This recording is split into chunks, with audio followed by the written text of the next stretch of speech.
De frente.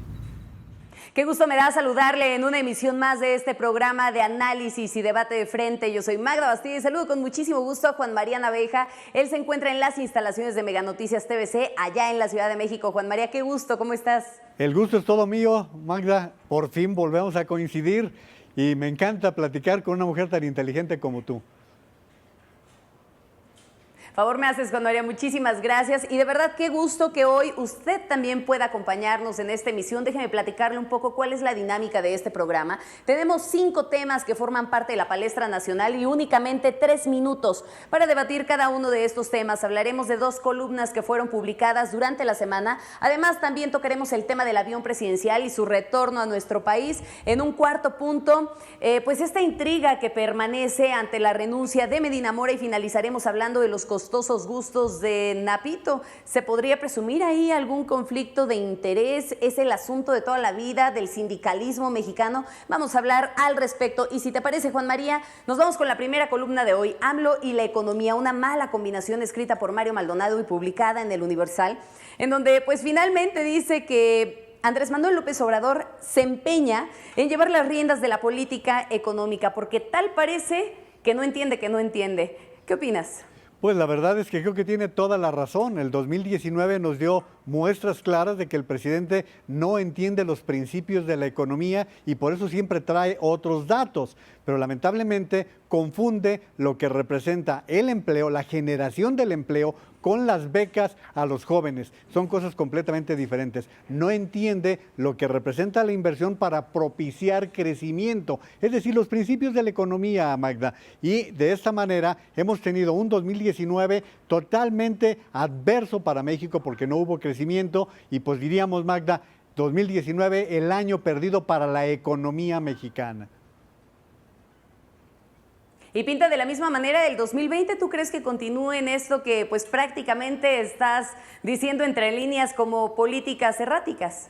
Pues es que no nos da para creerlo algo diferente. De entrada, la inversión privada está totalmente inhibida y diera la impresión de que los empresarios, los pequeños y medianos, que son los fundamentales en un país como México, no parece que vayan a dar un paso adelante. Quizás los grandes inversionistas lo hagan, pero ellos tienen ya programado desde hace mucho tiempo lo que van a invertir. Y lo que representa la inversión pública, pues está cifrada en los 3 grandes proyectos que el presidente ha estado promoviendo. Pero toda la infraestructura, Magda, que normalmente es una detonadora del empleo, es una detonadora de la economía, no se ve para 2020. Siguen siendo unos programas sociales muy al gusto del presidente, pero no precisamente para reactivar la economía. Si bien es cierto, a mí me parece que han habido varias políticas erráticas que finalmente han llevado a que la inversión termine limitándose un poco en nuestro país, también me parece que el asunto del estancamiento no es únicamente responsabilidad del presidente Juan María y es que habría que voltear a ver cuál es el panorama a nivel internacional. Podríamos pensar, se me ocurre, en la guerra comercial entre China y Estados Unidos, estamos hablando también del Brexit, que finalmente fueron factores que movieron los mares de la economía a nivel internacional, entre algunas otras cuestiones como la economía en Alemania, en Italia, en Brasil, y le podríamos seguir sumando países, ¿eh? Pero fíjate que México está entre los que no crecieron nada. Normalmente un reflejo del país vecino nos beneficiaría y Estados Unidos el año pasado creció casi el 3%. La guerra con China nos benefició porque nos convirtió en el principal proveedor de los Estados Unidos. Es decir, mientras otros países crecieron levemente, es más, el mundo se desarrolló un poquito, el Brexit nos impacta un poco porque tenemos un intercambio comercial con la Gran Bretaña. Pero de cualquier manera, internamente creo que es donde hemos tenido los mayores problemas, Magda.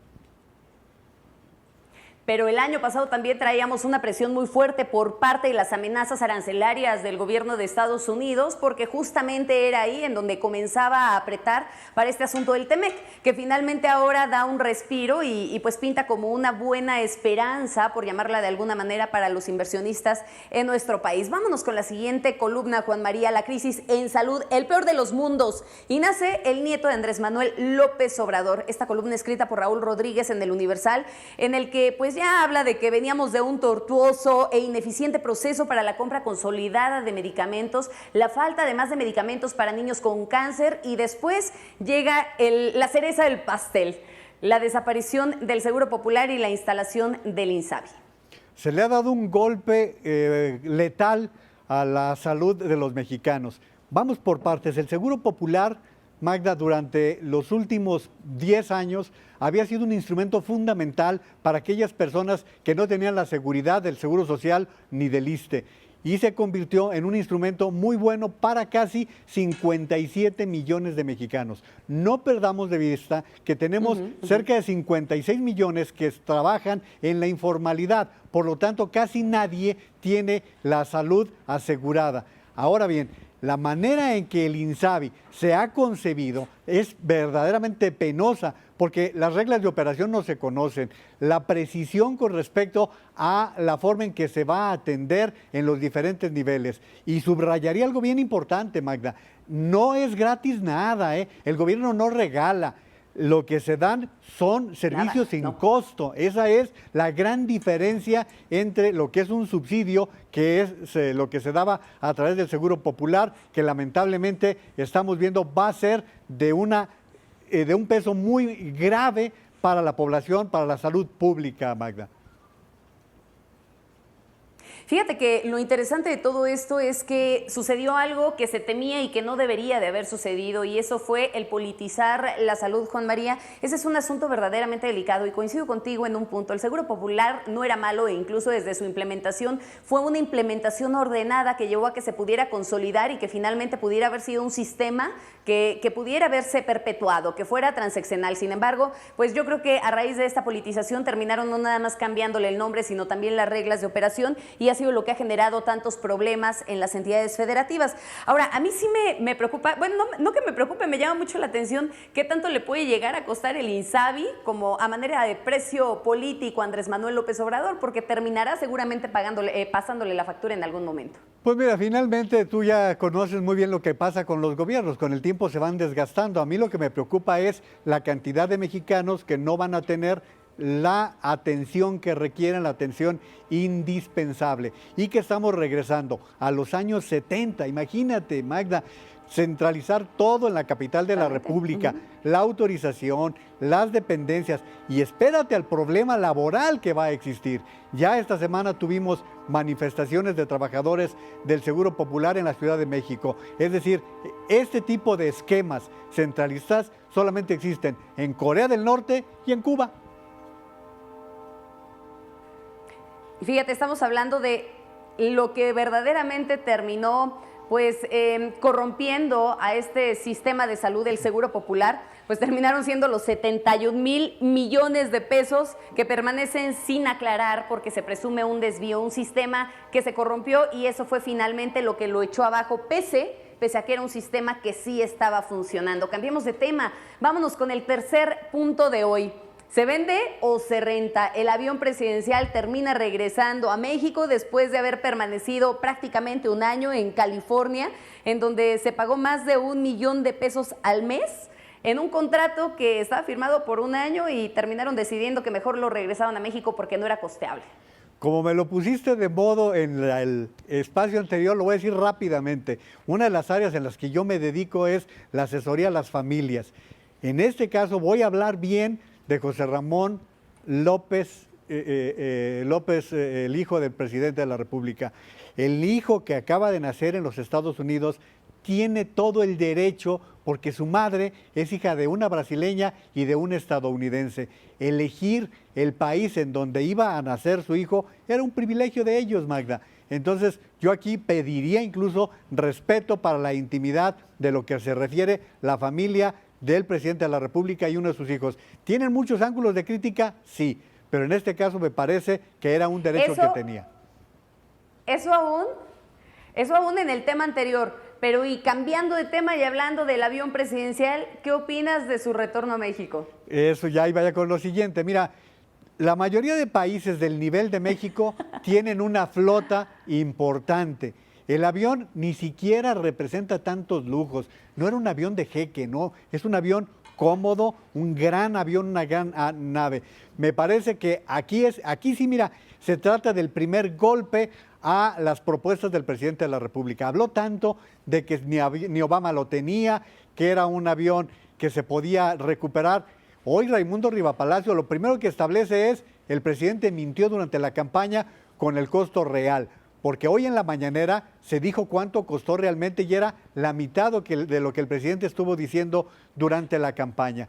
Y bueno, finalmente yo te pregunto, Magda, ¿cuánto vale el tiempo de un presidente de México que tiene que perder 2, 3 o 4 horas en trasladarse en aviones comerciales? Es más caro todo eso. Luego la seguridad.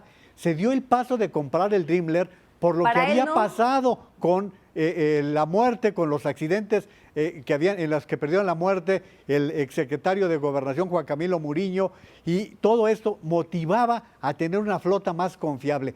No fue por un mero capricho o por ostentación, Magda. Fíjate que respecto a la pregunta que me haces, probablemente, hablando en términos económicos, le hubiera salido más barato usarlo. De hecho, era lo que mencionaba Omar Aguilar en Reforma, ¿no? En donde surge esta investigación y hacen un comparativo de cuánto se gastaba realmente en el costo de los boletos de avión por lo que ha costado mantener el avión presidencial allá en California. Sin embargo, me parece que lo caro para Andrés Manuel López Obrador era el simbolismo político, y por ese sí no estaba dispuesto a pagar ese hombre que permanece en campaña y que seguramente nunca va a terminar esta campaña en la que nos hemos visto inmersos desde el momento en el que tomó posesión. Pero déjame ahora preguntarte algo. ¿Quién se va a aventar o quién se va a querer aventar el paquete de comprar problemas con el avión presidencial cuando existe un remanente de 144 millones de dólares en la operación inicial que aún debe pagarse? Y eso estamos hablando con Banobras. El problema es que quienes tienen que asesorarlo, Magda, le mienten, le tienen miedo, porque además ni siquiera es tan fácil venderlo.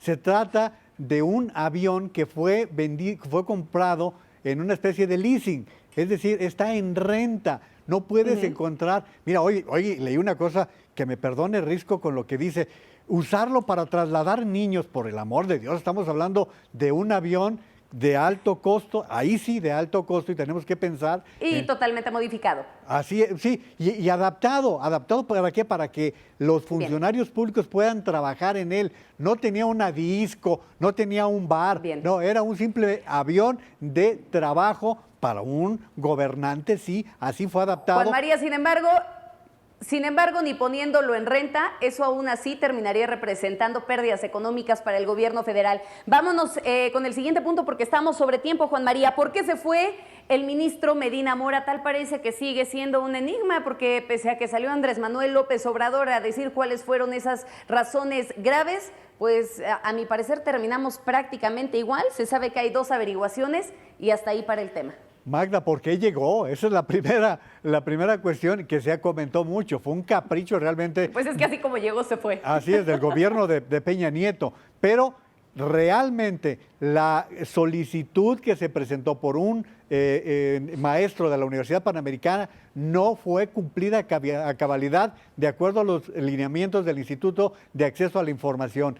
El presidente de la República no dio una explicación de motivos graves, simplemente remitió la carta que había enviado Medina Mora, y el hecho de que hubiera investigaciones de su contra, no lo inhabilitaban para continuar con el encargo que tenía. Pero más grave aún, Magda, se utilizó el aparato de gobierno como amenaza. Toda la familia de Medina Mora fue sujeta de congelación de cuentas bancarias. Realmente lo que está pasando con la unidad de... Bueno, según lo que señaló Mario Maldonado en su momento en la columna, que hablaba de que justamente ese congelamiento de cuentas fue a petición expresa de la Unidad de Inteligencia Financiera, y después de que renunció terminó descongelándose.